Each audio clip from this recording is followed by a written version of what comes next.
Ish, tengok berita ni. Kenapa masih ada masalah perbaguan berlaku di Malaysia? Oh, yang ni lah. Secara pendek ni lah. Sebelum kita bincang, saya memperkenalkan kesempatan sosial. Kesempatan sosial merujuk kepada satu proses yang menyatu padukan seluruh masyarakat. Ia juga merupakan unsur signifikan dalam dasar pembangunan negara supaya negara menjadi maju.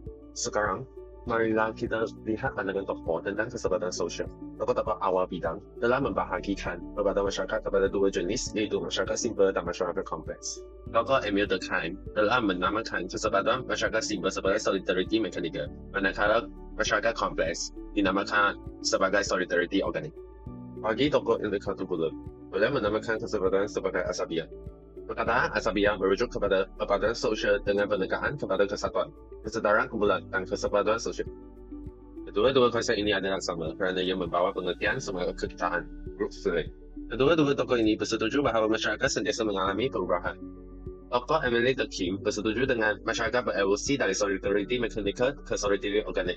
Menurut beliau, kekhususan dalam pekerjaan merupakan proses baik yang memajukan pengetahuan teknologi. Namun, kelemahannya ialah individu atau kumpulan bergantung pada orang lain untuk memenuhi keperluan yang berbeza. Menurut tokoh Aga Khaldun, masyarakat berkembang dari bentuk sederhana ke bentuk kompleks dalam setiap bidang. Tetapi tahap keinginan mereka berkembang dari keperluan asas ke keperluan yang lebih terperinci. Semangat kegiatan mereka hilang setelah mencapai kemewahan. Interaksi dengan masyarakat luar dalam kehidupan pandang menyebabkan perubahan dalam berbagai aspek budaya. Hidup pandang mengarahkan seseorang fokus dengan kepentingan individu berbanding fokus pada kepentingan kumpulan.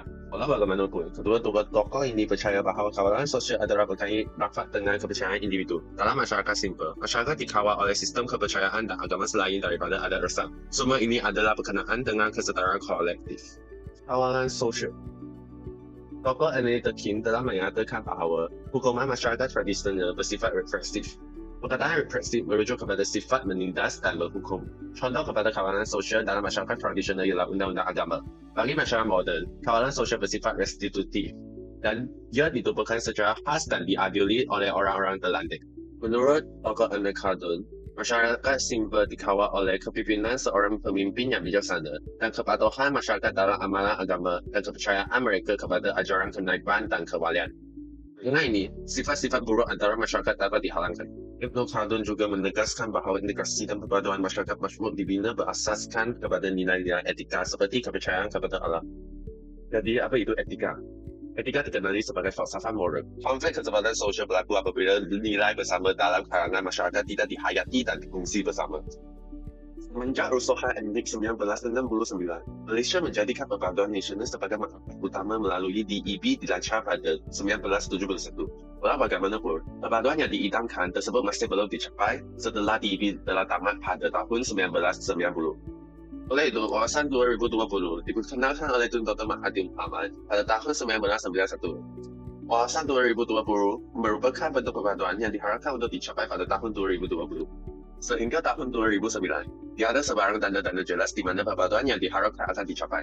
Maka, Dato' Seri Najib Tun Razak memperkenalkan konsep satu Malaysia merangsang masyarakat ke arah perpaduan.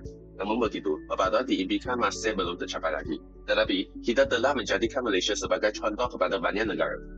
Perdana Menteri Malaysia ke-7, Tun Dr. Mahathir Mohamad, telah melancarkan Wawasan Kemakmuran Bersama 2030 di Pusat Konvensyen Kuala Lumpur pada 5 hari bulan September 2019 bagi memberikan suntikan baharu agar kesempatan dapat dikukuhkan melalui perkongsian ekonomi yang adil. Wawasan ini bertujuan merapatkan jurang pendapatan antara kelas kaum wilayah dalam tempoh 2021 sehingga 2030. Wawasan ini diharapkan untuk menjadikan ekonomi Malaysia lebih berdaya tahan dan memantap kestabilan Malaysia sebagai negara demokratik.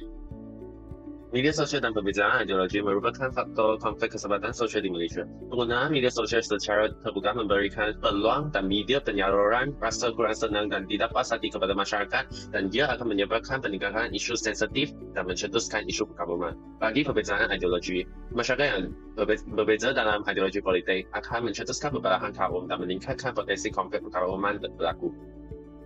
Konflik kesempatan sosial di Malaysia akan berlaku dalam keadaan masyarakat tidak hayati prinsip hukum negara, perbezaan ideologi politik, kurang interaksi antara kaum, kurang peka terhadap budaya, penolakan bahasa kebangsaan, dan sosialisasi prasangka.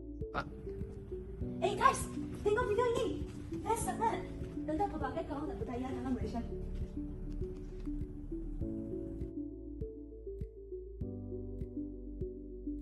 Tengok walaupun konflik masih wujud. Tetapi saya percaya bahawa Malaysia telah mencapai tahap persatuan yang agak tinggi. Hal ini dikatakan demikian kerana Malaysia telah melalui proses kesempatan sosial. Sekarang, kita bagi membincangkan topik 53, proses kesempatan sosial. Perbezaan-perbezaan yang sedia wujud dalam masyarakat ada 7, etnisiti, agama, bahasa, politik, kelas sosial, gender, dan generasi. Mengapa perbezaan perlu diatasi dan disusun? Sebab untuk mencapai keamanan dan kestabilan dan meneruskan kelangsungan hidup mereka. Dalam sejarah Malaysia, Syamsul Amri 2012 telah membahagikan tahap-tahap hubungan etik dalam sejarah Malaysia kepada era konflik yang berlaku selepas Perang Dunia Kedua. Lepas tu, era stabil tetapi tekan. Lepas tu, era kesempatan sosial.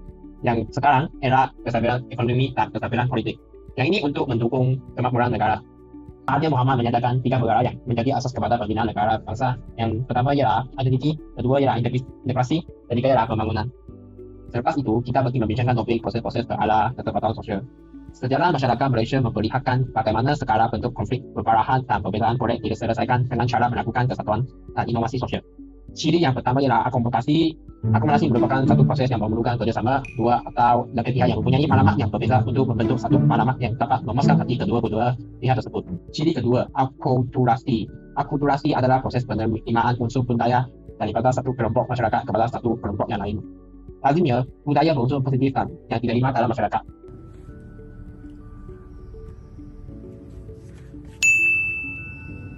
Budaya yang berunsur negatif biasanya ditolak, terutama jikanya merosakkan kebudayaan asal masyarakat tersebut.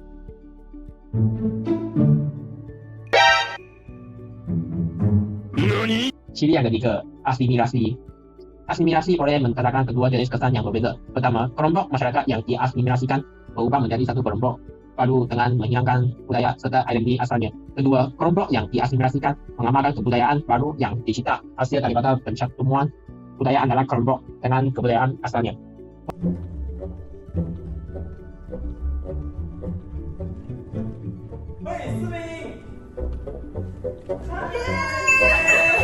Yang ini contoh Papua Nyonya. Ciri yang terakhir, amalgamasi. Amalgamasi merupakan suatu tahap asimilasi yang paling tinggi. Ia merupakan suatu proses yang terjadi apabila budaya atau ras bercampur untuk membentuk jenis budaya dan ras yang baru. Proses perkawinan campur antara etnik merupakan suatu contoh proses amalgamasi. Melalui perkawinan campur ini, satu generasi baru atau budaya baru dilahirkan. Yang ini gambar contoh. Akhirnya kita membincangkan langkah-langkah bagi mewujudkan kesempatan sosial dalam kaum di Malaysia. Ada 7 untuk menghapuskan prasangka negatif, mewujudkan suasana saling memahami, mewujudkan semangat persatuan, mencari jalan menyelesaikan masalah yang membabitkan isu perkauman, sentiasa mencari jalan mewujudkan kehidupan secara yang harmoni, aman dan sejahtera, mengajukan program yang melibatkan semua kaum, dan melibatkan badan-badan yang agama dan sosial untuk ajukan program-program yang melibatkan semua kaum. Macam tu, apakah kaedah yang kerajaan boleh buat untuk memantapkan persatuan di Malaysia? Oh, saya tahu. Untuk memantapkan kesempatan sosial di Malaysia, beberapa kaedah boleh diimplementasikan. Yang pertama sekali adalah menjadikan rukun negara sebagai teras budaya. Bagi pengetahuan anda, rukun negara telah diisytiharkan pada 31 Ogos 1970 sebenar ulang tahun kemerdekaan Malaysia yang ke-13. Sebab rukun negara diperkenalkan adalah untuk memulihkan perpaduan yang terganggu selepas tragedi 13 Mei 1969. Dan tujuan rukun negara diisytiharkan adalah untuk membentuk perpaduan yang kukuh. Matlamat rukun negara adalah untuk membentuk masyarakat Malaysia yang mencapai perpaduan yang lebih erat dalam kalangan seluruh masyarakat. Dan juga masyarakat Malaysia yang memelihara satu cara hidup demokratik. Kepercayaan kepada Tuhan adalah rukun pertama negara.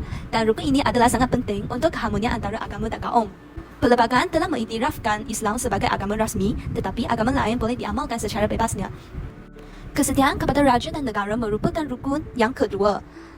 Di Malaysia, sistem demokrasi berparlimen dengan raja berperlembagaan telah diamalkan.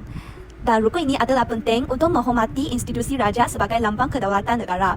Kita tidak perlu menyebar fitnah terhadap dasar-dasar kerajaan yang tidak disetujui. Keluhuran perlembagaan merupakan rukun yang ketiga. Perlembagaan adalah sumber perundangan tertinggi negara. Hak istimewa orang Melayu dan Bumi Putra, kedudukan raja, bahasa Melayu dan Islam sebagai agama persekutuan adalah hasil daripada kompromi antara kaum. Kedaulatan undang-undang merupakan rukun yang keempat. Undang-undang diperlukan untuk menjaga keamanan, kestabilan dan kemakmuran masyarakat. Hak-hak semua rakyat boleh diamalkan dengan bebas selagi tidak melanggar undang-undang dan perlembagaan. Dan itulah adalah sangat penting untuk tidak menggunakan internet atau media sosial untuk menyebarkan fitnah, hasutan atau penghinaan yang boleh mengancam keselamatan negara dan masyarakat.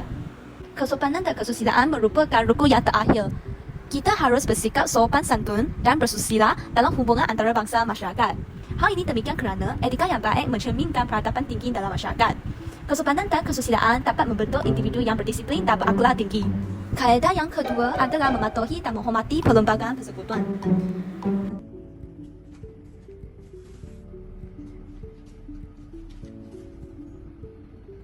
Tujuan perlembagaan adalah untuk menjamin keutuhan dan kedaulatan negara. Sebagai undang-undang tertinggi, perlembagaan dapat menentukan hala tuju sesebuah negara. Tanpa perlembagaan, rakyat tidak dapat menumpukan perhatian dan taat setia mereka dalam membangunkan negara yang makmur dan utuh. Dengan adanya perlembagaan, rakyat dapat berpegang pada undang-undang yang diamalkan dan dihormati bersama untuk memastikan kedaulatan negara. Selepas itu, perlembagaan juga berfungsi sebagai rujukan. Perlembagaan dapat menjadi sumber rujukan untuk menyelesaikan konflik antara pihak yang bertentangan. Ketidakfahaman dapat diselesaikan dengan tenang berdasarkan undang-undang yang tercetak dalam perlembagaan. Selain itu, perlembagaan dapat mewujudkan kestabilan negara. Perlembagaan boleh dipindah, tetapi tidak boleh dilakukan secara sewenang-wenangnya. Sebarang pindaan perlembagaan haruslah berdasarkan kepada perlembagaan itu sendiri. Perlembagaan juga dapat mengawal perjalanan kerajaan. Perlembagaan memastikan segala tindakan para pemimpin berdasarkan kepada undang-undang yang telah ditetapkan, bukan bertindak sesuka hati. Perlembagaan dapat membuat pemimpin bertanggungjawab terhadap tindakan mereka dan memastikan keadilan dalam pentadbiran negara. Perlembagaan juga dapat menegakkan keamanan. Perubahan kepimpinan selepas pilihan raya tidak akan menjejaskan negara atau corak pemerintahan. Setiap pemimpin dari parti politik yang menang sepatutnya mempunyai cita-cita atau konsep yang sama dalam mengendalikan negara. Akhir sekali, perlembagaan adalah penting untuk menjamin keamanan. Perlembagaan memberikan jaminan kepada rakyat bahawa tidak akan ada diskriminasi di kalangan mereka. Pembahagian kuasa yang jelas antara rakyat, pemerintah dan badan perundangan dalam perlembagaan dapat mencegah penindasan dan penyalahgunaan kuasa. Tidak ada pihak yang mendapat keistimewaan dari segi undang-undang. Semua orang dikehendaki menghormati dan mematuhi perlembagaan.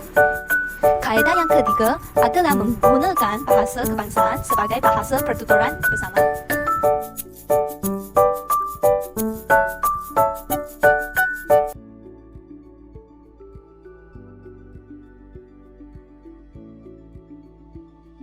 Malaysia menggunakan bahasa Melayu sebagai bahasa kebangsaan, rasmi dan perhubungan utama sesuai dengan sejarah, demografi dan budaya negara. Bahasa merupakan identiti kebangsaan dan alat komunikasi yang penting untuk memahami dan menyatukan rakyat. Komitmen oleh Tunku Abdul Rahman Putra dan Tun Abdul Razak Hussein untuk mempertahankan bahasa kebangsaan diabadikan dalam perhimpunan rakyat. Cuba fikirkan, apakah cabaran ke arah mencapai kesempatan nasional? Sekarang kita bincang tentang cabaran ke arah mencapai kesempatan nasional. Sejak awal pertumbuhannya, selain isu integrasi nasional, isu kesempatan sosial dulu mendapat perhatian pemimpin. Peristiwa rusuhan kaum nasionaliti pada tahun 1999 menyebabkan isu kesempatan etnik dan kesempatan sosial berdampak berlangsung. Bagi Malaysia, pembinaan negara bangsa merujuk kepada pembinaan sebuah negara yang bersatu dari segi politik, ekonomi, budaya, sosial dan wilayah dengan jati dirinya yang jelas. Dasar perpatuan nasional di negara ini adalah berasaskan integrasi, iaitu kesempatan sosial dan integrasi nasional. Kesempatan sosial merujuk kepada kesatuan dan kepatuhan hubungan dalam kalangan berbagai etnik di negara ini, sehingga ujungnya keharmonian dan keamanan. Integrasi nasional bermaksud usaha yang dilakukan dengan penuh sedar melalui kerekayasaan sosial, iaitu melalui berbagai dasar seperti bahasa dan budaya kebangsaan, untuk melahirkan masyarakat yang bersatu padu dengan identiti nasional dalam sebuah negara persekutuan. Menyatukan berbagai negeri dengan latar belakang demografi yang rejam dan berbeza, ditambahkan lagi dengan faktor geografi yang berkikau, bukan tugas yang mudah. Bagi sebuah negara berbagai etnik, budaya dan agama, sosial kestabilan dan kesempatan kaum amat penting untuk menjamin sosial politik. Perpaduan etnik sentiasa menjadi keutamaan dan perhatian kerajaan. Kerjasama erat antara kerajaan pusat dengan kerajaan negeri serta perhubungan dapat dan harmoni antara penduduk di berbagai wilayah atau negeri adalah penting untuk menjamin wujudnya kesempatan sosial dan integrasi nasional. Hui, Total Fatihah sudah datang. Hai.